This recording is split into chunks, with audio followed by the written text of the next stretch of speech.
Good day, folks, and welcome to the Anorak Review Show with your host, the Anorak. Time to once again look at another album by classic prog rock group, Genesis. Throughout this year, I've covered A Trick of the Tail, Abacab, Invisible Touch, and We Can't Dance. So yeah, 4 to 5 out of the 15 albums they made. And it's very likely that next year I'll be reviewing another one or two of their albums. But for now though, let's go a bit into the backstory of this album we're looking at.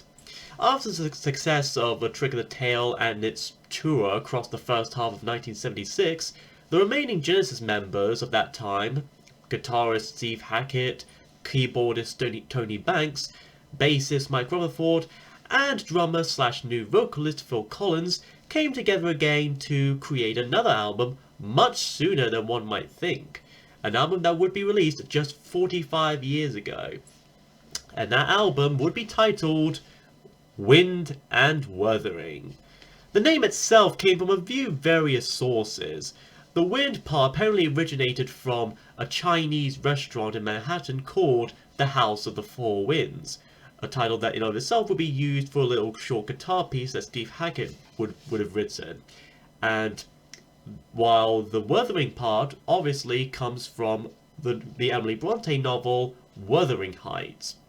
And the cover itself does reflect that kind of autumny, wintry vibe that both the title and a good chunk of the music itself might convey, featuring a very monochromatic and minimalist visual of a very simple tree that may seem full, but looking at the back, turns out to be bare, and all that little grey detail was from a thick collection of birds. And much like with A Trick of the Tail, a member of the group Hypnosis, Colin Elgie, worked on the illustration for this album, and I kind of really like it. It still has that kind of pastoral feeling that A Trick of the Tail has, while being less characteristic and more setting oriented. And like I said, it fits the very windy vibe that the title itself kind of gives off. Pun very much intended. And just for a bit of consistency, the font used for the logos is vastly similar to the one used on the Genesis title of The Trick of the Tail, so kudos for a bit of consistency, much like Nursery Crime and Foxtrot.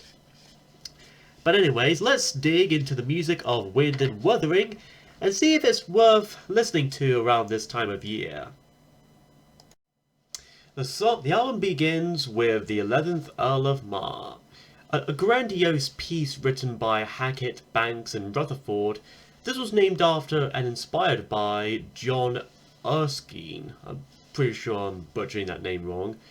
And he was an actual Earl of Mar and a Scottish Jacobite in the 17th and 18th century, as well as the Jacobite uprisings of 1715. Although, according to some sources, he is also considered the 6th or 22nd Earl of Mar, depending on where you start your counting. There's also a recurring phrase of "Daddy, I'm waiting, you promised" in the lyrics themselves. So is it from the Earl's perspective to his father, or is it referring to the Earl himself as the father from his own son? Who knows? It's also pretty funny how in this, Phil calls for his daddy, and yet then 7 odd years later, he'd be calling for his mama in another opening song to a Genesis album. Anyways, the first various verses and choruses are set to this quick and fast music freshly reminiscent of their previous album, which feels very natural, continuing off that sort of pastoral vibe of Trick of the Tail. Then halfway through, however, the intense electric rock all kind of takes a break and makes way for a more calm and acoustic bridge section where Hackett's classical pastoral guitars takes dominance, and the lyrics are much slower and simpler, further emphasizing this pseudo-medieval feel of the lyrical content. Then the song kind of closes out by returning to the intense music it began with one last call of Phil's "Daddy." With all that in mind, the song as a whole does carry the sense of old English sentimentality that Selling England by the Pound and A Trick of the Tail had as well, which I like.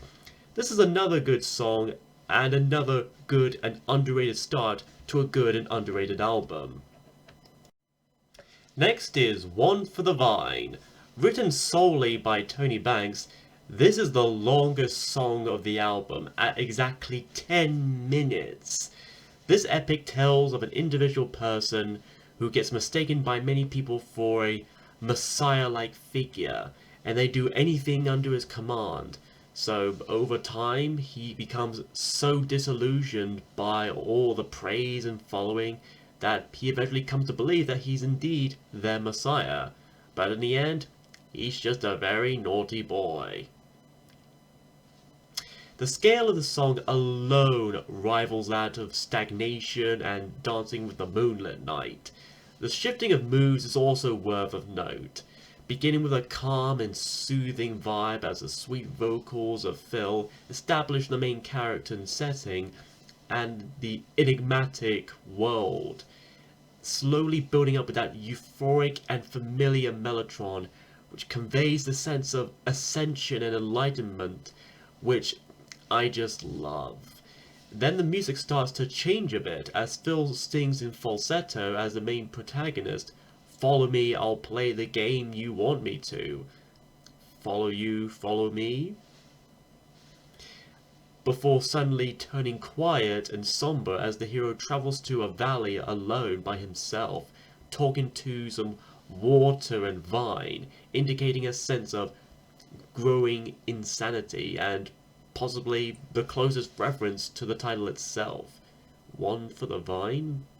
Is it like a talking to like a vine of plants?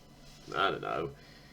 Then in a manner similar to the Willow Farm section of Supper's Ready, the music juxtaposes into this jumpy, quirky instrumental section. Then the main character chooses to lead his men to glory and eventually death. Then in a final reprise of the opening section, the piece ends ambiguously as the hero falls, stands up, and vanishes into air, leaving a lot to our imagination. Was he really what they say he was all along? Or was he still just a naughty boy? I don't know. It's a brilliant rock symphony that shows and demonstrates Tony's musical muscles, and along with 11th Earl of Mar, it sets the tone for the rest of the album.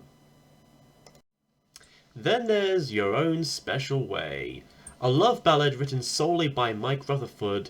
This seems to be about the seemingly distant yet close romantic relationship between a sailor who sailed the world for 7 years and who's implied to be a mermaid who has the power to turn the world so it can face whichever way the sailor may be going.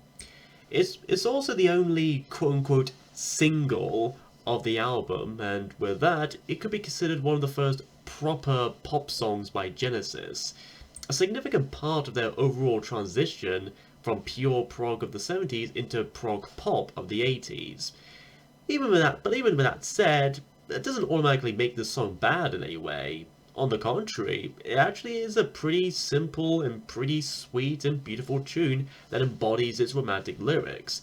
The chorus especially has this feeling of confession and resolution, how sometimes we're often moved by those we love and care for, and how motivated we are by them to keep on going forth.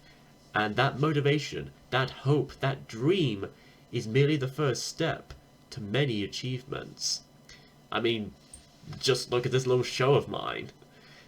All in all, this is a beautiful song that indeed does have its own special way. Side 1 would end with What Gorilla? A short and strange instrumental piece written by Tony Banks and Phil Collins, and one that tries to capture the fast-paced beats and rhythms of the jazz fusion groups of the time, such as Weather Report and Brand X, the former of which would feature eventual touring Genesis drummer Chester Thompson, and the latter of which would feature Phil Collins himself. and honestly it does succeed in that respect. In the very few minutes it has, it begins and ends with some jingly bells giving off the slightly avant-garde feel to it, while a good chunk of it across the middle consists of a balance between Tony's optimistic synths and Phil's hyperactive percussion, similar to what they do with most of the Duke's suite a few years later. The song also reminds me very much of Los Endos from A Trick of the Tail, but while that one closed out the whole album, this one only closes out the first half of the album. And listening to it again, as much as it's kind of decent on its own, I think this wouldn't work as well as an ending to the whole Wind and Wuthering album. It doesn't exactly have that sense of conclusion to it that Los Endos had, nor does it really reprise much of some of the other songs, aside from maybe One for the Vine, if even a bit. But apparently before this there was a different song planned in mind. Supposedly, Steve Hackett had pitched an instrumental piece of his own for the whole band to play and rehearse and see if it would fit well for the album, but when Phil Collins proved to struggle a bit with it, they set it aside and went with this song instead, and Steve would eventually salvage his piece as the title track for a solo album after he'd leave the band. And that song and album would be named Please Don't Touch. Yeah.